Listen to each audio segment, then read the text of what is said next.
We've got a new guest on Ask the Therapist today, and it's Bjorn, who's the co-founder of Male Allies Challenging Sexism. Bjorn, what was your entry into pornography? How did it affect you? How did you get out of it? And what would be your advice to men wanting to make a change? So for me, it started, we moved into a house in the attic, like a teenage boy had lived there. There was just pictures of naked women everywhere. That's when I was about 8. My brother got softcore porn VHSs when I was about 11, so I watched them in secret. And then when I was sort of like 15, 16, we got the internet, you know, no holds barred. Like we had a separate room, like my parents were not monitoring it. So, you know, I just dove straight in. And then I think it became very lonely actually. I think, you know, not connecting with myself, my own sexuality as growing up as a boy, it made me, I was really angry.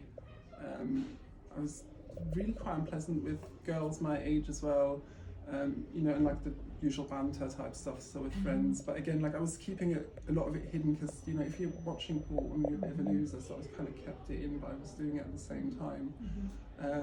And that continued, so I probably watched it for like 10 years, which is a lot of time, you know, and it's kind of like, you know, twice a day, 3 times a day.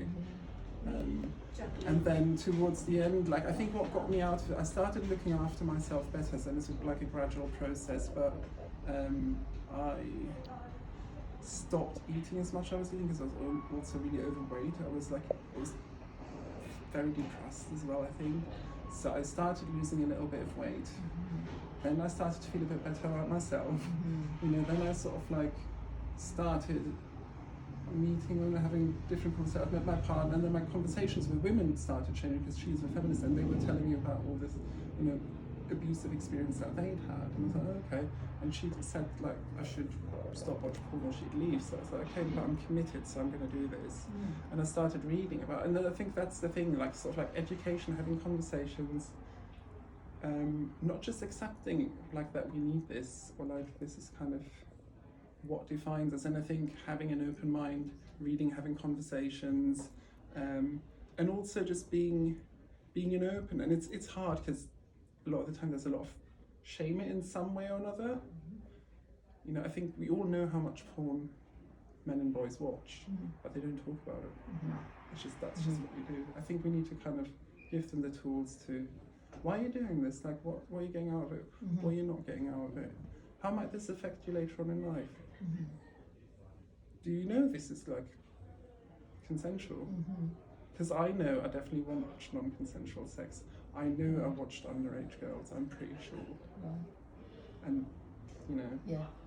To any man watching now who may be realising that porn is bad for him, for his relationships, but also harming women and girls in his life, and that he's actually become a consumer of the global, you know, sex industry.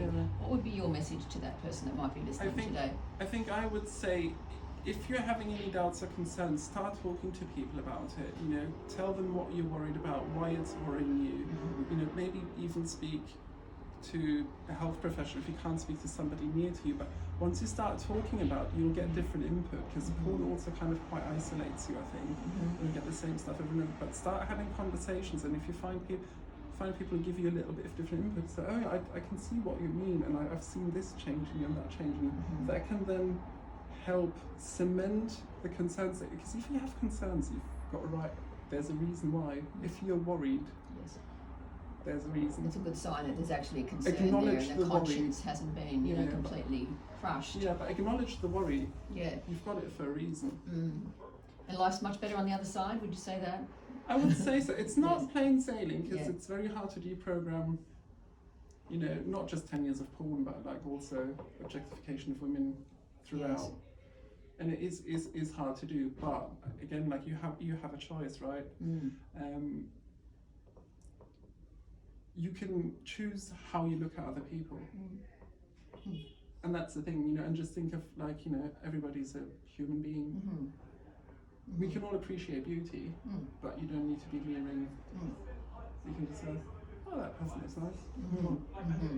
Thanks for your honesty, thanks for all you're doing with Max for men and boys, and for women and girls in turn. Yeah, thanks so much.